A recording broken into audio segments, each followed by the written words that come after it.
I can tell where you come from because when we were talking off air, you said you mentioned at one point in your schooling where you and some other students had to take on dogs and train them to be some kind of detection dog or have some kind of job where they're using their nose. And you said one person trained an antler detection dog, which is awesome because in my world they're just shed hunting dogs. But the way the way that you said it, I was like, I know where she's coming from. Yes. And you mentioned an archaeology, or what did you say that the dog was? What was the title of? Yes. So we call her an archaeological detection dog. There you go. And you got to train that dog, right? Yes. So so explain to us what that dog's job is, and then I want to get into how you train a dog to do that job. Yeah. So right now she is placed, her owner is an archaeologist. And so she has her own company. And so they live in Montana. So right now it's not the ideal climate for her to be searching for archaeological bones. But I trained her to detect archaeological mammal bones. So only mammals. And so her job when the season comes will essentially be to accompany her archaeological owner into fields or areas that they need to be searched. And so the goal would be for her to essentially search this area because obviously we're humans, we have eyes, and they have been doing this for so long that there are little things that they can pick up on where they think these bones might be, but they can't see or smell however many feet into the dirt. And so like dogs can. And so essentially the goal will be for her to search an area or a field and then be able to tell her owner, hey mom, there is some type of bone here. You should check it out. You should dig up this area and see what's under here because we can't see, and it might be completely different than an area that she thought there were actually bones at. And so her indication is actually a bark. And so we've trained her to have a pretty nice search pattern. And so she'll go up and down a field. And then if she finds something, she barks. And then she also has started to dig a little bit, which is kind of helpful. It's like, oh, here's this perfect area. You should try to search it and see if there are bones here. So first off, what kind of dog is this? She is a Border Collie Australian Shepherd mix. So she's a high drive working dog. I mean, she's got the drive in her.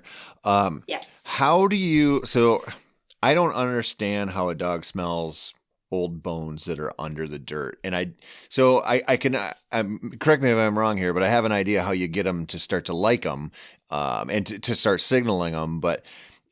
Can you just walk us through that process? So you're like, okay, I got to train an archaeological dig dog. Like, how do you start that? Like, where are you like, okay, this is step one.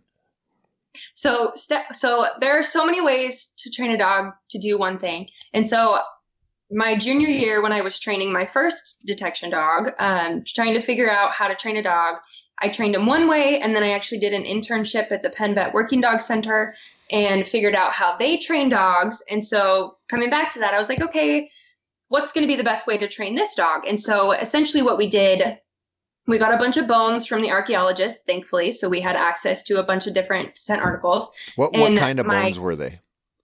A lot of bison, some deer, some bighorn sheep, I think those were the main three. There were some other ones that are slipping my mind right now, but it was a lot of deer and it was a lot of bison. And so the first thing we did was my professor at the time of this class that I was taking with Dax, her name is Dax, the dog. And so he was like, okay, dogs have a better time smelling things when there's more surface area. I was like, okay. So the first thing we did was we ground up these bones. And so we ground them up into essentially powder. And so tons and tons of surface area. So the VOCs to evaporate and all that fun stuff. And then to make it motivating to the dog, because the dog is not like, yes, they like to chew on bones, but these are really old bones. And so like, how do you make this motivating to a dog? So essentially how I learned to train a dog was to shove all this powder in a little bag into a Kong, into a little baby Kong. And so we just played heavily with this scented Kong. And so that when she was playing, she automatically would smell these bone particles, this bone powder, and it would be fun to her. And then eventually I knew that I wanted to get a bark indication out of her because I wasn't sure how far away she would be from her owner. And so I wanted her owner to know and be able to locate her out on the field. And so the bark was the easiest way to do that. Now she is a Border Collie Australian Shepherd, so being the herding dog that she is, she doesn't get too far away from her owner without knowing where she is. And so looking back, I probably could have trained a different indication, but we went with the bark and it's worked out. And so essentially to get her to bark, we would agitate her. And so we would put this scented Kong under a box or under a crate and try to like entice her to get it, but then not let her get it until she let out this little tiny pipsqueak bark. And then when she let out this little bark, then it would be a huge party and we would have fun and play tug and all that fun stuff. And so eventually we would start hiding these bones. We started inside just so there was less distractions. So we would hide them random places, and then she would have to use her nose to locate it. And then when she did, she would bark. And then eventually we added more barks, and then we went outside. And then when we did go outside, I think she was about, I want to say around 4 months. When we started probably around 11 to 12 weeks old with the scent detection training. And then when she was about 4 months, then we finally moved outside because she's not going to be searching for bones inside. So we might as well start with going outside as soon as we can. And so then we just built on it from there. And then eventually, this is still with the Kong, so it's still with the scented Kong. And then eventually we unpaired the Kong and the smelly bone powder until we could just put a little tiny bit of bone powder. We could just pour it out of the bag onto the ground, and then she would be able to hit that. And so then once we saw that she was able to hit just smelly bone powder, then we started using the whole bones without grinding them up. So we would use like femurs or teeth or skulls or vertebrae, anything that the archaeologist gave to us essentially. And then we would try to keep our human scent off of it as much as possible. We would wear gloves and use tongs and all that fun stuff. Then we would just start planting them, slowly increasing the difficulty level. And then eventually when she started understanding that game where she would find real bones, then we started burying them. And so the burying process was probably the hardest process just because you have to do so many more things. So like you have to bury the bone, but then you also have to dig up other dirt piles so that they're not just pinpointing the disturbed earth. And so then we started hiding human products too. So like anything else we would touch, like highlighters or pens or pieces of paper, so that she wasn't just hitting on human scent with the disturbed earth. And then after she started doing really well with that, then we had to age them because these bones are sitting for hundreds and thousands of years without being disturbed. And so thankfully her owner was super dedicated. So we would take a bunch of bones and we would go out and have burying parties. And so we would just bury all these bones everywhere and like mark down where we put them. We would make like markers like, oh, it's 1 foot in front of the tree with the L-shaped branch. And so then we would have like these areas and we would let them sit for months and months and months. And then we would test her on them to see if she could do it. And then we would go to various levels too. So like one is right under the surface, one's 2 inches under the surface, one's 3 inches, so on and so forth, so that we knew that she could pass all of these essentially tests to see if she could do it. And so this summer, when she gets to go back to her job, she's been practicing, but when she gets to go to real world scenarios, we're going to test her and see, like, can she actually do this? Is this the thing? She did really well last summer. She found a partially buried bone, which was super helpful. We threw a huge party. It was awesome. That was the first one that she had actually found that was buried and in real life and not just a training scenario. So we have really high hopes for her coming this summer that she'll be able to assist her owner on these digs. Mm-hmm. There's a lot going on there. There's no, so this kind of surprises me, and maybe I'm wrong about this, but you know, you're using the kind of bones that you can get your hands on. So a deer bone or a bison or whatever you have access to, elk, whatever. But the scent signature on a femur bone out of a mule deer, that's close enough where that dog can walk out theoretically and find, some megafauna that was living here 15,000 years ago that died or was at a kill site or something. And that scent signature is close enough where that dog's going to be able to go, yep, that's a bone. I got it. So the bones that we were given by the archaeologist were ones that she had found on her past digs. And so she had only found these common species that we have now. So like they are thousands of years old, but from what they can tell, it is only bison or it is only deer or it is only jackrabbit or bighorn sheep. So to answer, I don't know. Maybe not. We'll have to see. Well, I'm just curious about that. And I want to back up a second before we move on. So when you're talking about essentially to get that dog to signal correctly, you have to go through all these steps, and then you have to step up the difficulty level in these like little tiny steps. And Right. and what you mentioned there is something I see. We talk to bird dog trainers all the time. People own a lot of hunting dogs, right?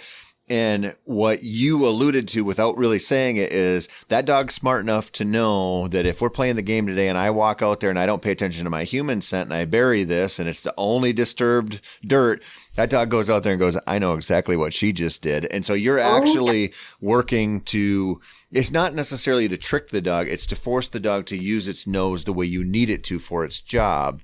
Right. Because they are animals. They want to find the easiest path to get the reward. They want to cheat. They want to cross boundaries. They want to cut lines. They want to do whatever they can to get their reward as fast as they can. So we have to stop and say, okay, yes, I understand that you want to get the reward, but if you're going to false indicate on this human buried scent article, it's not going to count. Like, come on, let's get back to work. Let's remember what we're doing. And she's like, okay, fine. I mean, I guess I will go find the bone.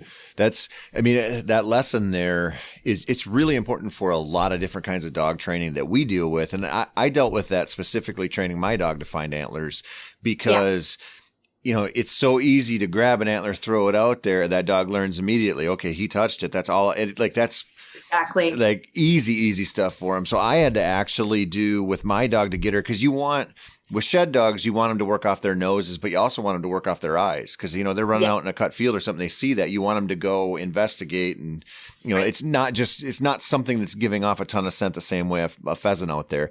I actually had to use an ozone generator, and I would treat the antlers with ozone, kill all the scent on it, and treat the gloves too. And then I would throw it out there, and then I would leave it for like 24 hours. And then I could watch her, and my dog would sprint downwind of it and not stop. And I go, okay, now I know at least you're in the ballpark of like that antler that might fall off a deer's head and be out there for 3 months. Exactly. And so there's an interesting training lesson there with this dog that you're working with just to find bones. So continue. So this dog's progressing along. It's already found one that was partially buried, you said. And so the hopes are that this dog's going to run out and be able to, I'm sure the archaeologist is looking going, man, this site seems like it's got all the makings of, there's a water hole here, a creek that's been here, for however long, or you can see how the land has changed. So they're not just walking out there blindly, but still to pinpoint it with that dog. That's an incredible task. Yeah. And so before I left Montana, I was there until July of this past summer. And so I worked with the archaeologist and her dog, obviously. And so we would go to dig sites where they had previously found bones. And it's a team. Like the dog and the owner are a team. They're supposed to work together. The dog helps the owner helps the dog. And so we would go out to sites, and the owner would be like, okay, we found bones here last time. There might be some more in the area. She's like, this looks like a good site for us to start looking. And so we would go through and we would look, and then we would check the area. And so one of the areas was actually along a river. And it was really cool to see because you could see me and the owner being visual people. So we were trying to see if we could see bones eroding out of the dirt, trying to see if Dax would indicate on them. And so there were actually bones eroding out of the river. And we were like, okay, we've never done this scenario before. We have no idea how the bones react with the water, if she can smell them through the water, if she smells the surrounding areas. We're like, we don't know. So we're like, we're going to try it. Worst case scenario, we pull them out, have her indicate on him, throw a party, like, oh, you can do this. This will be really cool. And so we walked her past him, and she indicated. And it was so cool. We're like, okay, we don't know how long these bones have been here. I haven't touched them. The archaeologist hasn't touched them. We don't think people have touched them. They've been sitting in this water, and she hit it. It's like, it's working. And when you add moisture, you get something wet. The smell sticks to it, so it smells a little bit more. So it's hopeful. So we're really hopeful, but she is still young, so she does have a lot of work to do, but we're hopeful. She's what, 2 years old, you said? She's not quite 2. She's about 1.5 years. So anybody listening to this who thinks that their GSP or their lab can't doesn't have a good nose and can't smell a grouse that just walked through there. Here's a not quite 2-year-old dog signaling to bones that are in the water. I mean, think about the capability of that dog's nose. And that's not that dog hasn't been bred for generations and generations to do that. It's a Montana oops litter is what I like to call them. The Montana farm oops litters. One dog went under the fence and the other dog went under the fence and they weren't altered. And so there's a litter of puppies. Yeah. And yet what that speaks to some extent is, knowing that there's collie in there and shepherd, whatever, there's that working drive, right. That the genetic level drive is still there to do a task. And you're just like, hey, here's a new task. Let's work on it. And that dog's like, all right, I'm game. And I love that you say that when the dog has success, you throw a party. Cause it's like, it's so. My professor would say, if you don't sound like a 7-year-old girl, you're doing it wrong. Yep. It's totally true.